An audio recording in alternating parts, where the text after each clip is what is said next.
tends to have ramifications throughout the region. So we're very lucky with today's panel. We have a panel that encompasses an enormous amount of range and experience. I'm just going to introduce them to you very quickly. All right. I'm going to follow my screen here.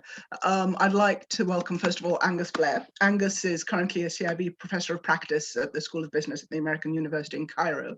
Angus has got a career of well over 30 degrees in investment banking, financial services in the Middle East and North Africa. He's got working relationships with many of the region's international, local and private investors, and both on the private and government level. Yasser Nagar is actually Ambassador Yasser Nagar, a former diplomat. We're lucky enough to have him as an MEI non-resident scholar. He's currently the CEO of EN Investment. Previously, he was the CEO of the Chemical Industries Holding Company, and before that, he was the Principal Deputy Minister of Planning, Monitoring and Administrative Reform and at the Ministry of Investment. And then last and by no means least, we have Dr. Leila Iskandar, who has not one but two cabinet portfolios under her belt. She was Minister of Environment and then Minister for Urban Renewal and Informal Settlements. Leila is currently a consultant with governmental and international agencies, as well as with the private sector. Her fields are gender, education, development, environment, child labor, and governance. We are very lucky to have everyone here, and I'm going to get, so we will be having a moderated conversation for the first perhaps half hour or so, depending on how time leaves. These meetings are a little shorter than our usual 90 minutes. This will be an hour, and I'd like to try and allow for as much time for questions as possible, because we have a lot of people joining us this morning. Right, yes, sir, I would like to kick off with you, if I may. So, sure. Good afternoon, thank you for joining us. All right, I'd like to kick off with you, if I may. How serious is the situation at the moment? How badly should the knees of Egypt's economy be shaking at the moment? Well, thank you very much. I'm delighted to be here. I'm delighted to be with you and your distinguished panelists and your everybody who's joining them. I mean, some of what I'm going to touch on is basically stating the obvious in a sense. This is, a crisis with high levels of uncertainty. This uncertainty continues today, and it will continue tomorrow in terms of economic impact and how countries react to the economic impact. I think, one can argue that there are,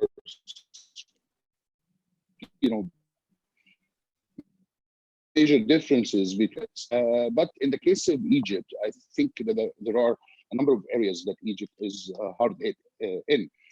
Basically, if we look at what took place in reality, you have this, number one, the sources of income.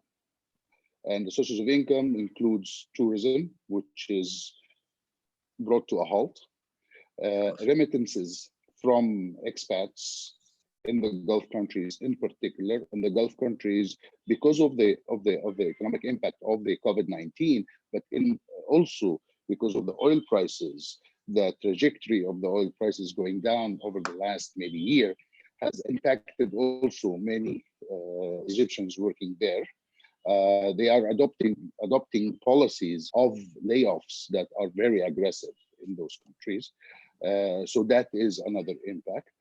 Trade, in terms of the Suez Canal, and finally exports. And with the global recession, many of the manufacturing industries have actually cut down on its employment, have brought down its capacities to 50% and 60% of its capacity because orders have been postponed. So these are basically, the areas. The second thing that I think Egypt will struggle with is the access to finance. over the past 3 years, Egypt has succeeded in, filling the finance gap through financial markets and through sovereign debts. And in both cases, I don't think that would be the case in the future.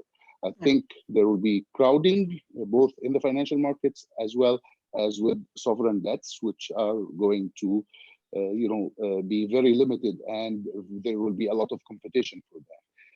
That brings me also maybe to a side point here, and whether those international financial institutions who are they equipped to deal with a crisis like the one we're seeing today or not? And I think that is a question that maybe we can look at later on. The third thing is unemployment, okay? And that relates also to the recessionary, trends in the economy. We've seen recessionary trends over the past year and a half. The IMF program had its also impact on disposable incomes of many of the people who are working in Egypt. But now, again, with unemployment and with the demand, this is a double whammy.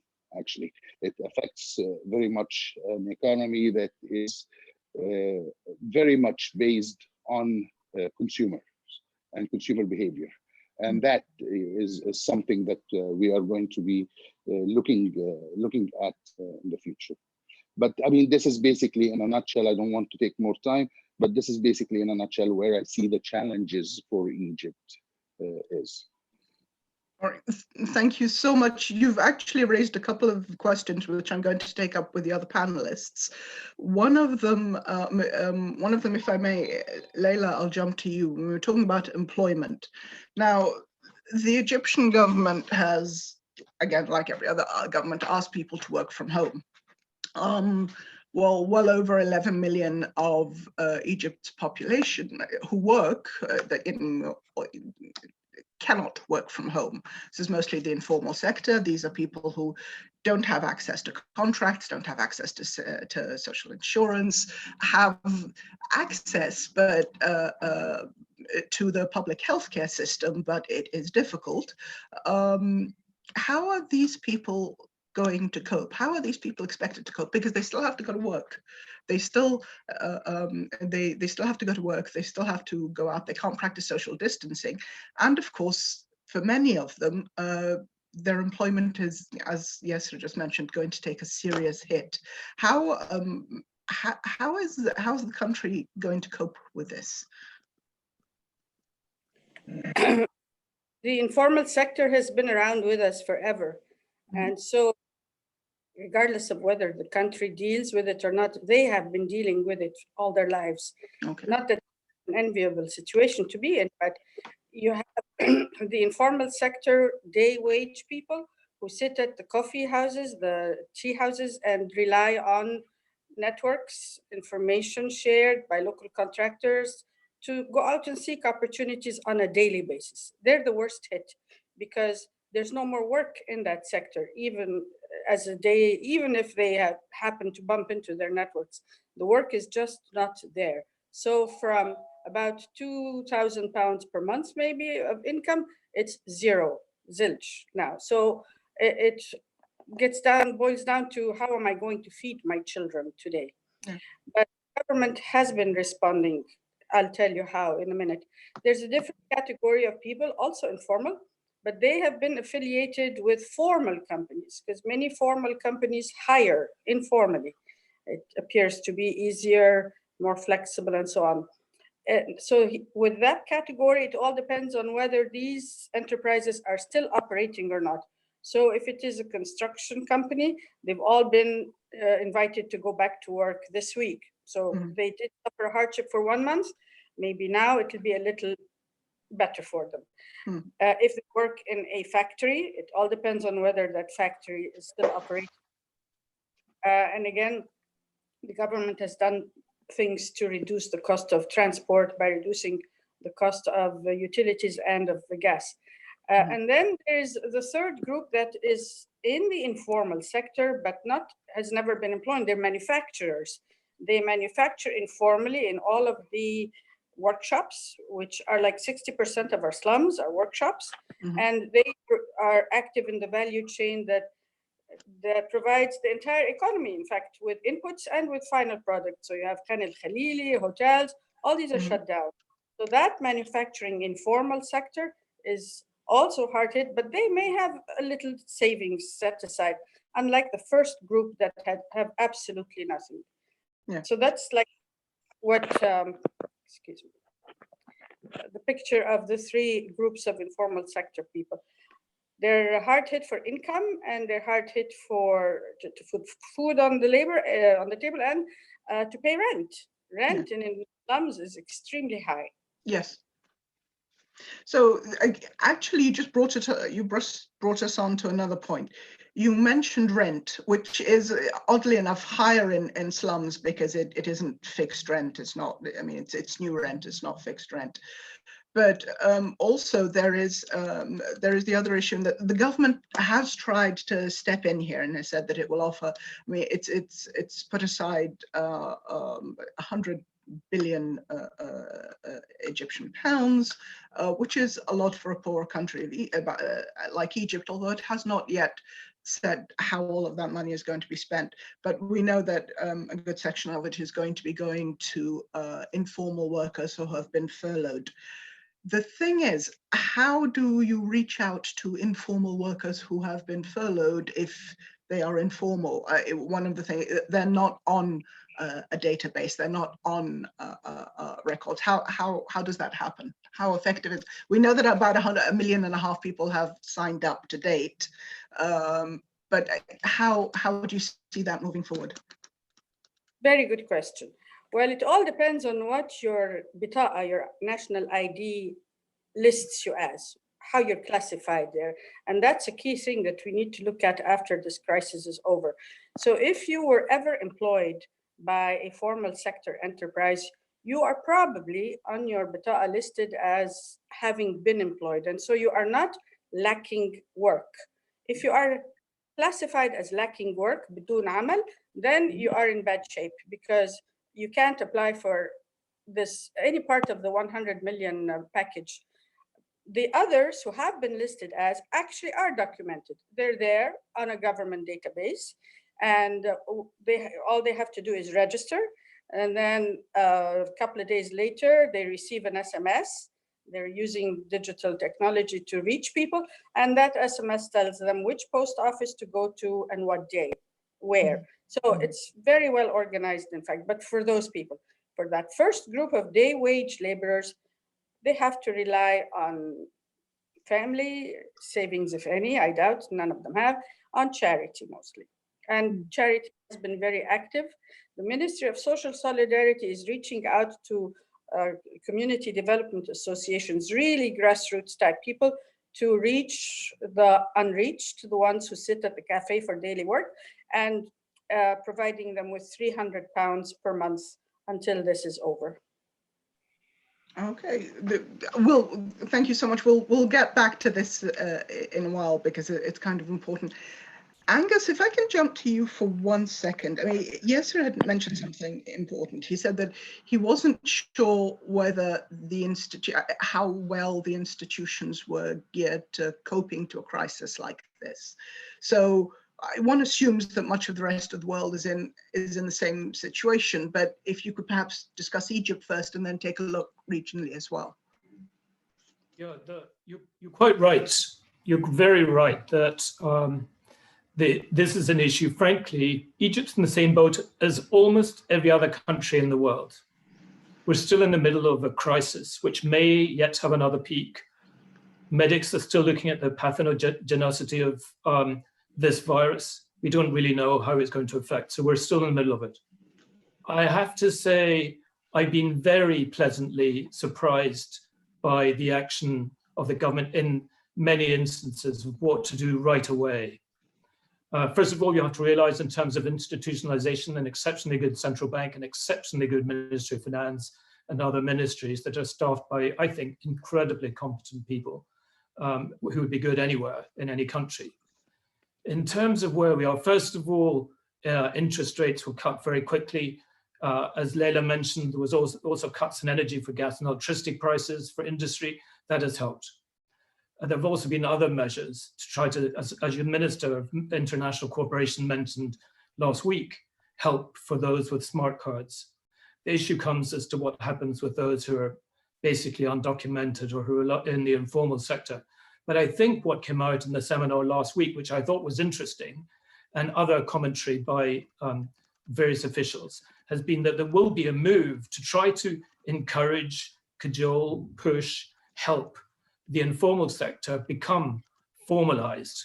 And I think this crisis will act to dynamize, catalyze that effect to help ensure that businesses, if they need help, will then have to become registered, will then mean that they'll become documented, which in the end will be good for raising tax in the future.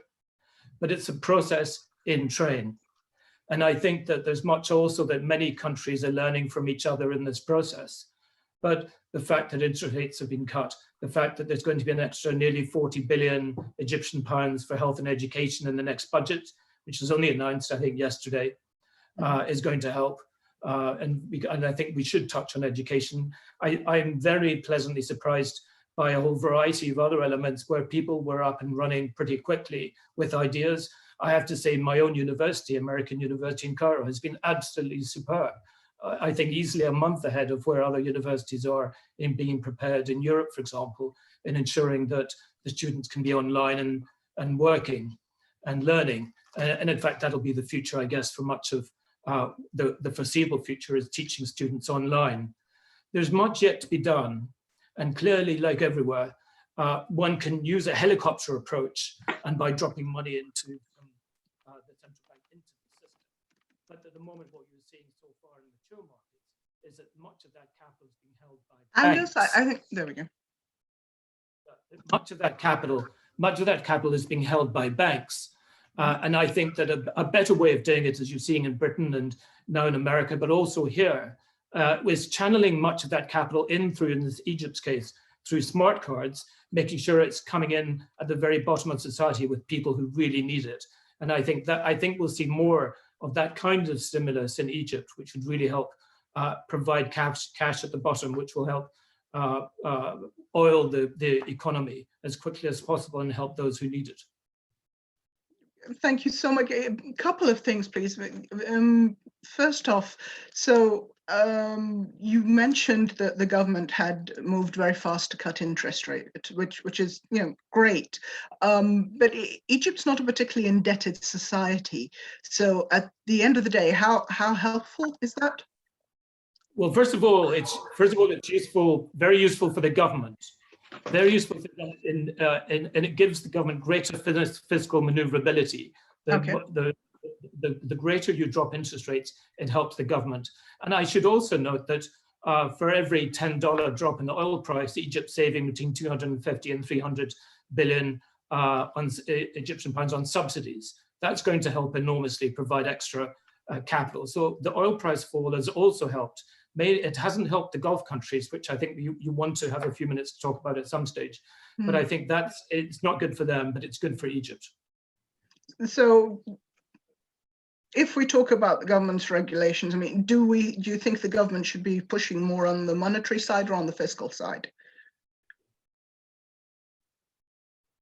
I think we need to see, like every country, we have to focus in every country on fiscal support. I think provides greater oil to the machinery of the economy, helps people with confidence, know that they've got income coming in. And I have to say there are a whole variety of other institutions which we haven't mentioned yet that have also stepped in with philanthropy. The banks playing a part in supporting family through food banks, for example, has become a very big issue in terms of support in the last week or two. I know CIB is doing it. Other banks, Suez and Attajari Wafa, I think, are also planning to help other families with food too. So this is, as I said, this is a continuing process. We're still learning, much more yet to be done. But clearly still, there are external threats, other issues which are structural, which remain elements of concern. But I have to say, compared to some even mature countries, I have to say, I think Egypt's doing better than any of us would have expected. But as I said, more yet to do. Excellent. Thank you. Let me jump to Yasser just for a moment, because I think Angus brought up something that's quite important. He brought up the Gulf countries, and you'd been discussing remittances. And of course, of Egypt's $25 billion remittances annually, a large chunk of those comes from the Gulf. How do you think this is going to play out? I mean, do you think we'll be seeing layoffs? I mean, how do you think this is going to play out? I think it's already started. Actually, I think there are policies in place that have not been, done before in countries like Saudi Arabia, where now layoffs is actually encouraged. The Saudi government has encouraged, the small businesses and other businesses to, if they need to, they will lay off the expats, and they do it through a portal. Actually, it's a government portal, so it's actually by notification, and there is no recourse. Recourse comes after the crisis is done, is over. The second thing is that there are policies to support salaries and for the private sector in these countries, and they cannot support all salaries. That's understandable with the current crisis as well as with the declining oil prices, and also for the oil prices. I mean, when you have a trajectory like this, like what we've been seeing over the past year, and then a price of oil that is almost at $30 for Brent, and that is, oil is not something that you go to the grocery store and buy. These are contracts, these are deliveries in December, in January of next year. So actually the pickup of oil prices, even the cutting of the production as agreed is going to take place. It takes some time. Okay, so projects that are funded publicly in those countries are going to be limited. They have priorities to support their businesses and their nationals to begin with. So no, we are seeing that, as I said, and we are going to continue to see that. This is not going to be, I mean, Egypt's problem. It's going to be Egypt, India's, other countries will be included in this. But it will have a serious impact, because $25 billion in remittances is, more than the tourism, income. Exactly. So that comes back, if I may, it comes back to actually what Dr. Laila was saying. Is actually this is the type of support that families get from other family members. Okay, this boosts, Okay. Go. Well, I think you're absolutely right. But the question is, because of course, Egypt had actually done very well on bringing the unemployment rate down. But at this rate, it is expected to shoot back up to possibly 12.5% by this time next year. And that is, I think, all things remaining equal in Egypt. So if we start seeing layoffs in the Gulf as well, I mean, I think there are about 3 million Egyptians in Saudi Arabia alone.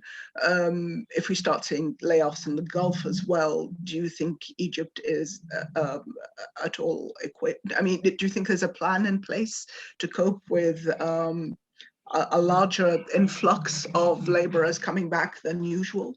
And you are right, of course, it is going to be Egypt's problem, India's problem, Bangladesh's problem, but still, the numbers are higher in Egypt.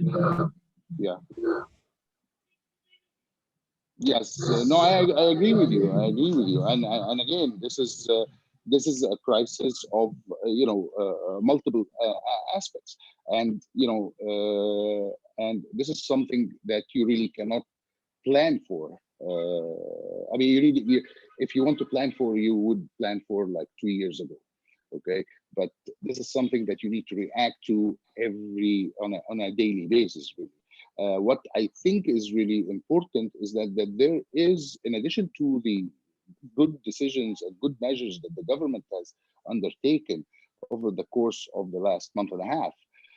I think, and you know, the colleagues in the panel have touched on, but I think there are opportunities now for the Egyptian government to actually take a step back and, you know, take policy decisions that are really important, that have been requested and asked for over the past few years, like encouraging and supporting domestic private sector, okay, in so many ways. It's not only by saying that we support the private sector, it's actually by taking action to support the private sector.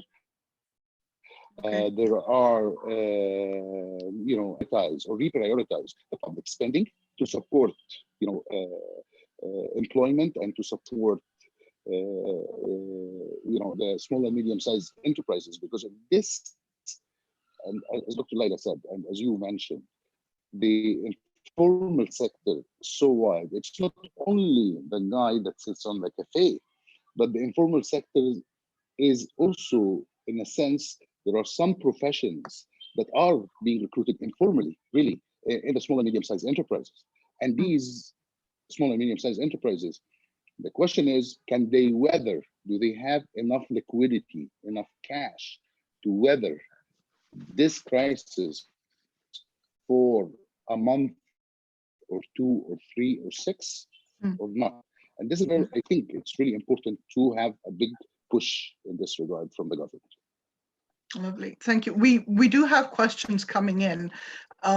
One of them is actually to all the panelists, but perhaps we could kick off with Angus. It's from someone who would like to know more about the steps taken by the banking sector to restrict transactions in cash and the impact that this would have on workers both in the formal and the informal sector. And she says it's a question mostly on financial inclusion at this critical time. I think it's a very, very good question, but perhaps we can kick off to Angus before moving on to Laila, because I would like to know the impact on both the formal and the informal sector.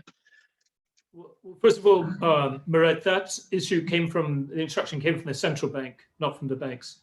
And I think that what you're trying to do is seeing a crisis, having learned many things from the crisis of 1999 to 2004. And I have to say, from 2004 onwards, the banking sector was completely transformed for the better, cleaned up, institutionalized even more. And the one thing I'd say about the banking sector and companies, whenever companies have a period of problem, either in countries like Brazil in the 80s of very high hyperinflation, they become very nimble. And we've had now a decade of issues where companies have had to strive and grow and try and grow, and some have been very strongly, but in an environment that was relatively difficult. And that's made them much tougher, much better. And this crisis, I think, means that I think the banks are also in relatively good shape compared to where other banks are in other countries. That's one issue for the backdrop of that question. The issue is the central bank decided, having learned lessons from around 2011, 2012, is trying to ensure that there wasn't instability, because one of the key roles of the central bank is to induce stability in the system. And that is by limiting big movements of capital out and so on. But the issue is they've stamped on and made sure there's no informal market, because they're making foreign currency available to companies and that require it to be able to trade. So there isn't an issue right now on availability of currency. And I think the move from the central bank, I mentioned this a little bit earlier, is that there's a move to try to push people in to become formalized. And I think what this process will do, given that you can't suddenly turn up and buy a car in cash, which many companies would have accepted in the past, you can't do that anymore. You've got to pay through the system. And that means you're legitimizing cash. So as I said, this crisis, I know there are negatives, we're going to come to that as well, and strains, but this crisis is acting as a catalyst to push more of the informal sector and payments and other capital into the formal system, which will be good for the banking system. I think that what the system's also done, which I forgot to mention earlier, is that there are a lot more loans available to SMEs and the tourism sector. So there's a lot of structural support in and around the banking sector into other sectors to give support, knowing that many companies will be hurt by, as Yasser rightly mentioned, a drastic fall in tourism and problems with remittances, which are very closely tied. There's a very close correlation between the oil price and remittances. But the banking sector is solid.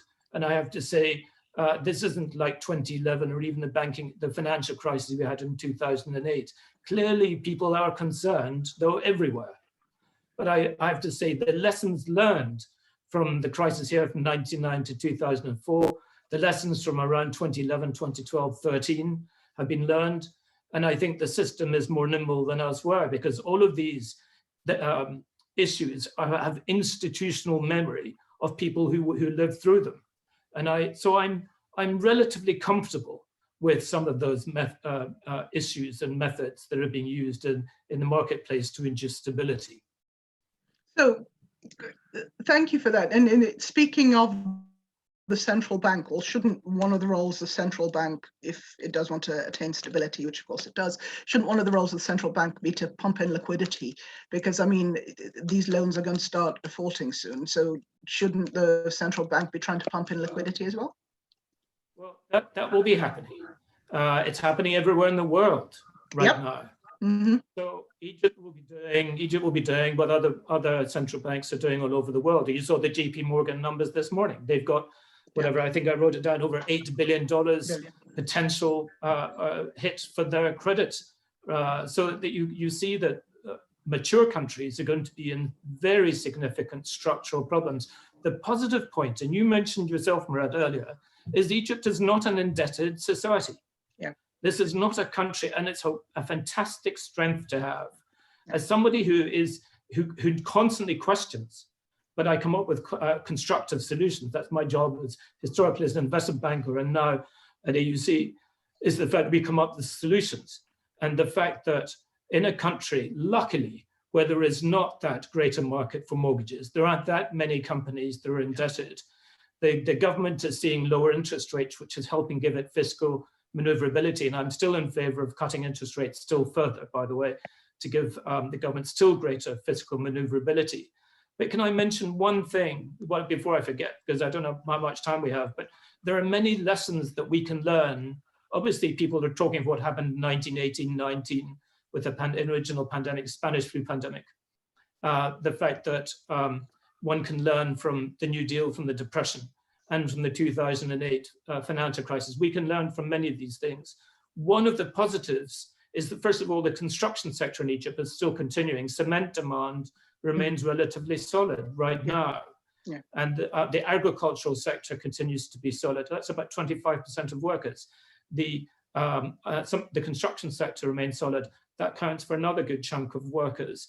What I think the government should be doing is looking at what Roosevelt did in the 1930s in America in the New Deal, and that is looking at many smaller construction programs across the country to get people working in their locale by building, for example, small schools, secondary schools, other buildings, healthcare centers, hospitals, to get people back to work near where they live.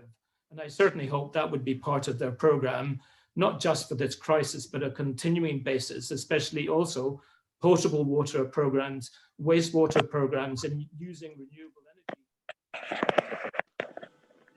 Some more news on continuing to expand the renewable energy projects in Egypt. So there's still a lot of positives in all of this compared to what we see in other countries.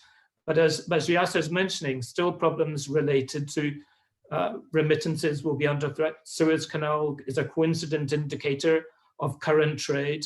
The fact that we have to deal with global sentiment, the fact that liquidity might be an issue, but the IMF, the World Bank, and other global agencies right now are helping, amongst other regions of the world, Africa, and have a fund already being distributed to countries in need. Egypt doesn't need that yet, but I think the line would remain open. But they're doing all the right things so far. But as I said, more needs to be done while recognizing some of the stresses.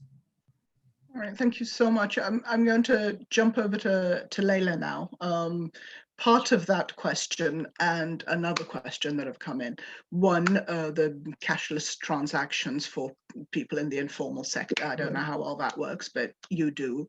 And secondly, there was a question on whether you thought that £300 a month or £500 a month would be sufficient to staving off serious poverty, I mean, increased poverty, and of course, what's attached to that, possible political instability. Because I mean, the situation, again, all factors remaining equal, then things will move along. But eventually, if there are cracks in the supply chain, then you will see pressure starting up. So cashless transactions, and do you think that those amounts of money are going to be able to stave off destitution for some people? Well, I'll take the second one first, and of course, it is doubtful that £300 can feed a family of 5, say, months. But it's not the only source. If you look at the charity and outreach that has been reaching people, I can tell you there are food boxes being distributed. There's cash from people who are not even asking for receipts or official signatures or anything. People are really coming through. In addition to the £300 from the ministry, it will stave off hunger, let's say that, but not much else. My big concern is how to pay the rent, because they're renting from people who are poor and people who cannot defray the cost of delayed rental. So I just don't know how they're going to manage that bit. The other is the cashless economy.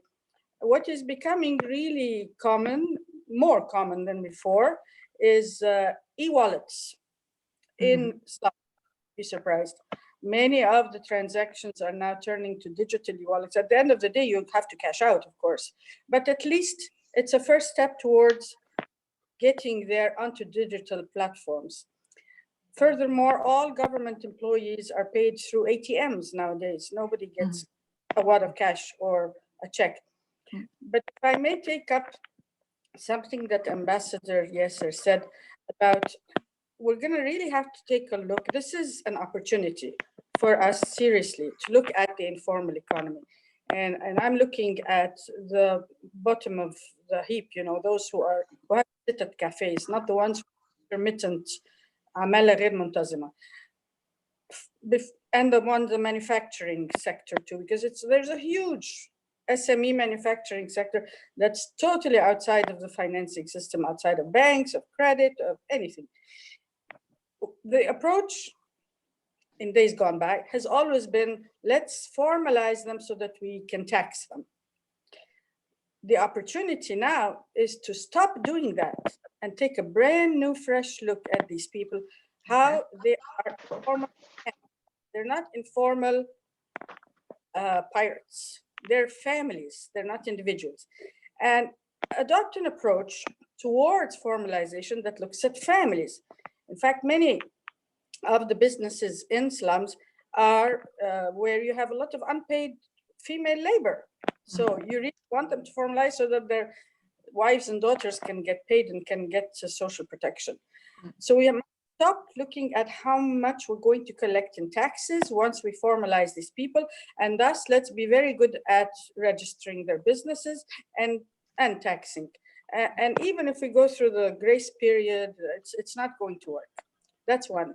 The other is, if you look at why these people are not working, it's not because there are no jobs. There are jobs, maybe not as many as we need, but there are jobs. However, these people will never qualify for the jobs that are available in the market. So as we look at formalization, we really need to look at reskilling people who are outside of the sector. Many of the people who are in that cafe style informal sector would love permanent jobs, would love the security of a job somewhere, in fact, but they're totally. So the Ministry of Education, for instance, has launched a partnership with the private sector to establish applied technology schools, where the private sector adopts a technical vocational school and just revamps the curriculum, provides the trainers and the teachers, provides equipment and so on. And more often than not, the private sector philanthropist or partner ends up employing these people because he needs skilled workers. So in addition to skilling the informal sector, we need to look at intelligent ways of bringing them into the economy without penalizing them by taxing them immediately.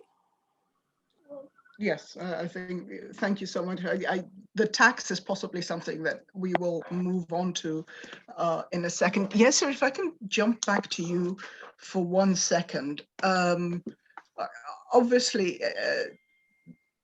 these are exceptional circumstances, but if we talk about the way that the government is choosing to handle it at the moment, how much of it is reactive, how much of it is proactive, and looking forward, what do you think the strengths and weaknesses are in the short, medium, and long term? Because I know that you are sort of concerned about the medium and long term. Well, yes, of course.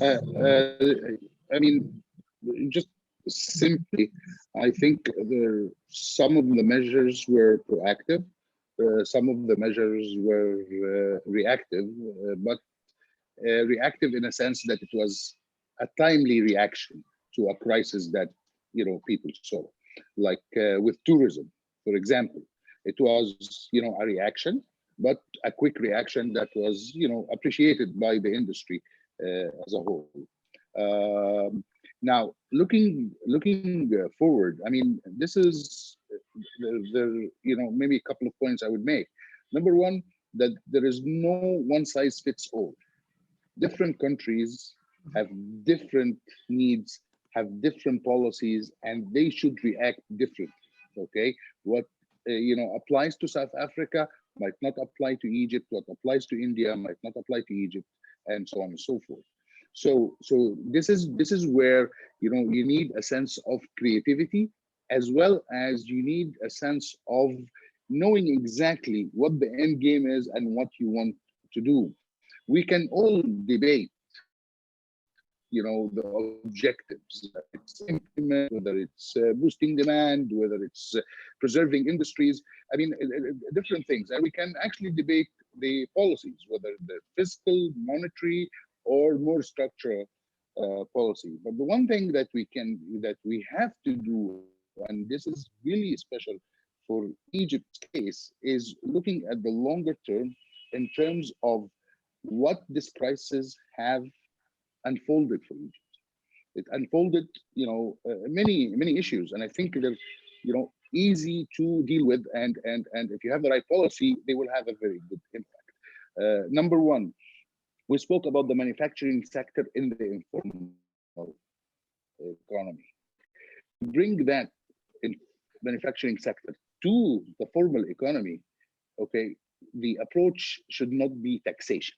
Okay, we understand that they have to be taxed, okay, but a fresh approach to show those people who are, as Dr. Laila said and as Angus said, those people who are having small factories, small shops in residential areas that nobody knows anything about, and they don't want anything from the government.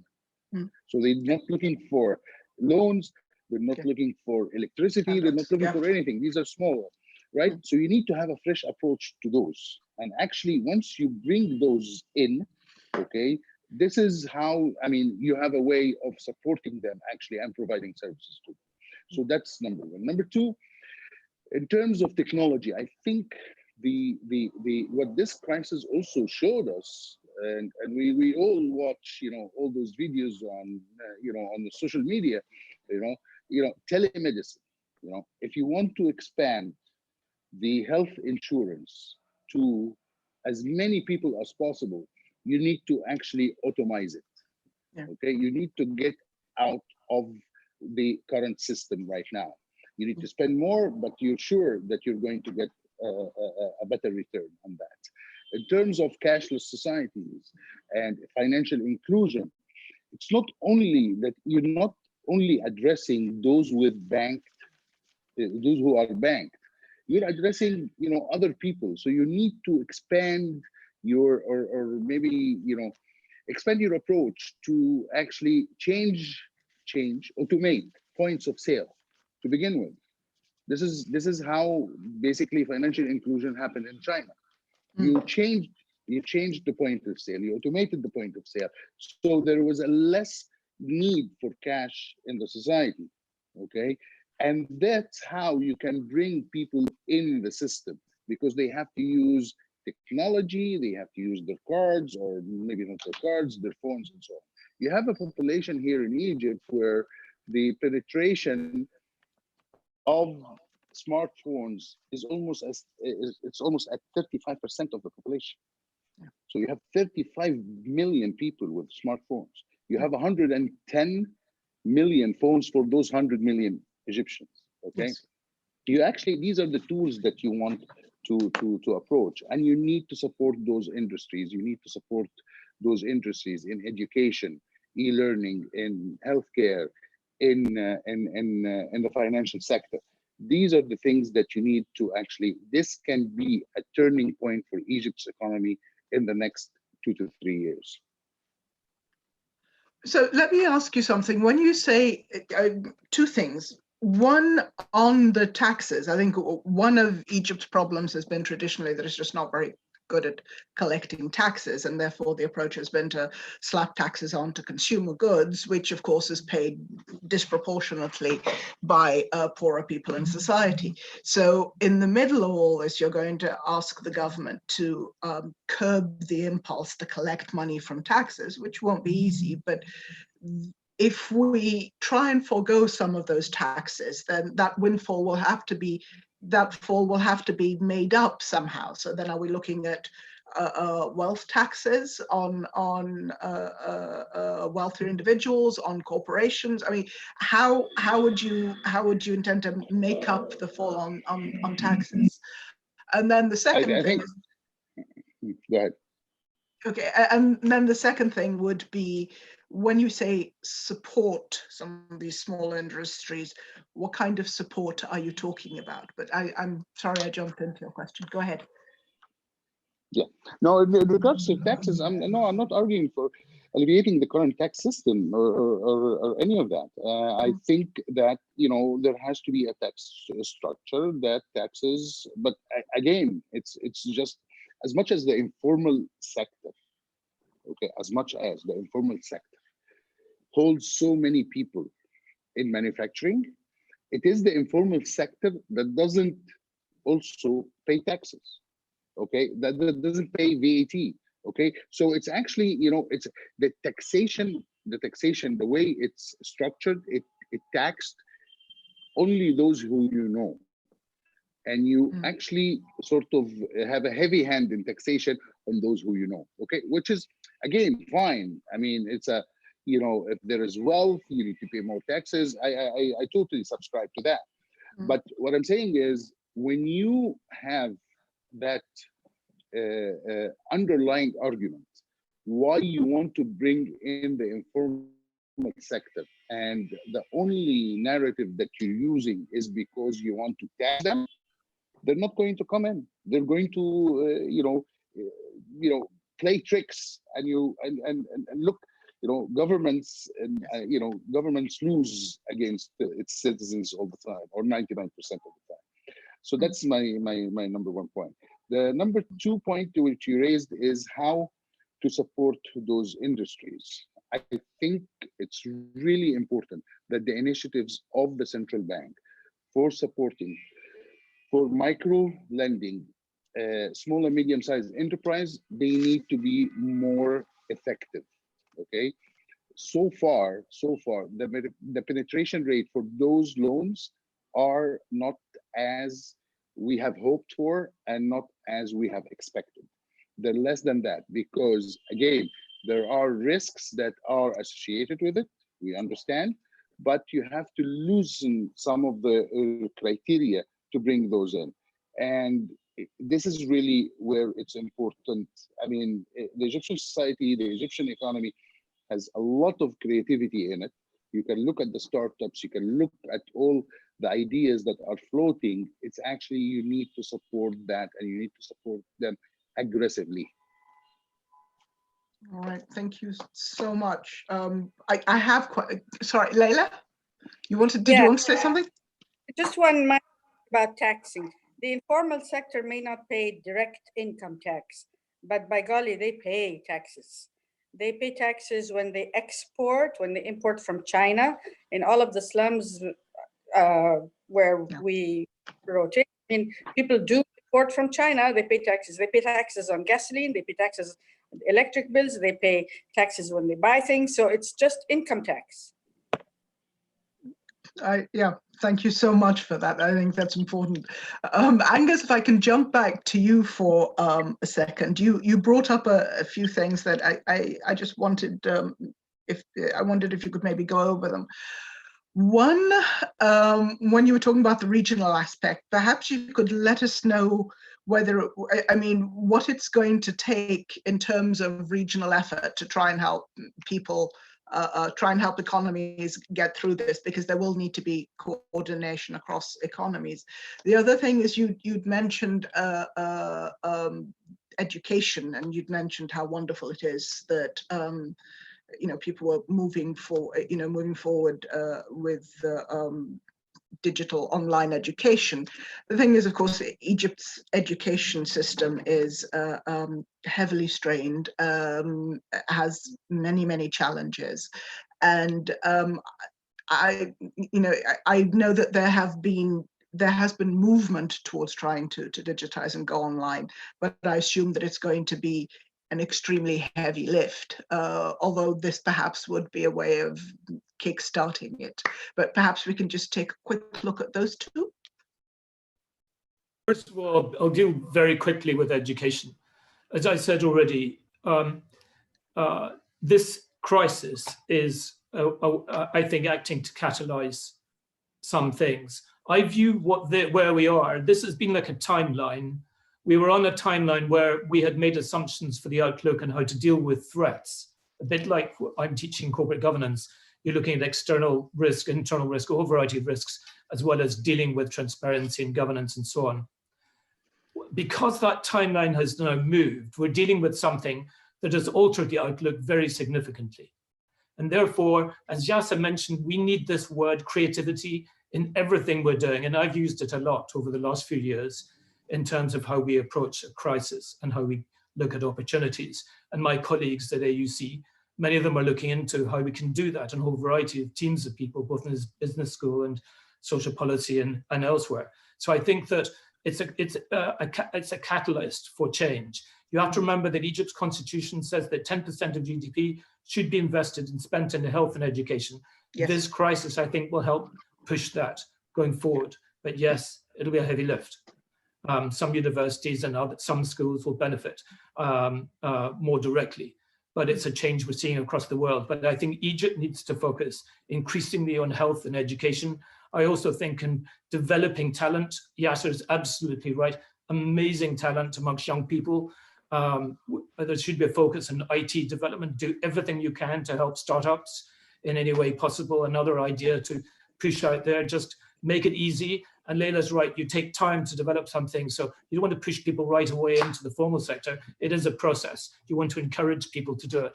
But I think startups are a way to do that, but finding a way using online education to help as many young Egyptians as possible. Regionally, we have an issue. It's helped by the fact that a number of countries have very significant sovereign wealth funds of size that can see them through the next few years. But they're going to take a hit themselves. They're all going to have budget deficits for the foreseeable future. It's very unlikely given both the changes we're seeing globally with demand in oil, but this recovery will take time globally. And I think that they're going to have to look for different ways to help. I'm certain they would help Egypt, should Egypt require it. Mm-hmm. They will help Jordan, I'm certain too.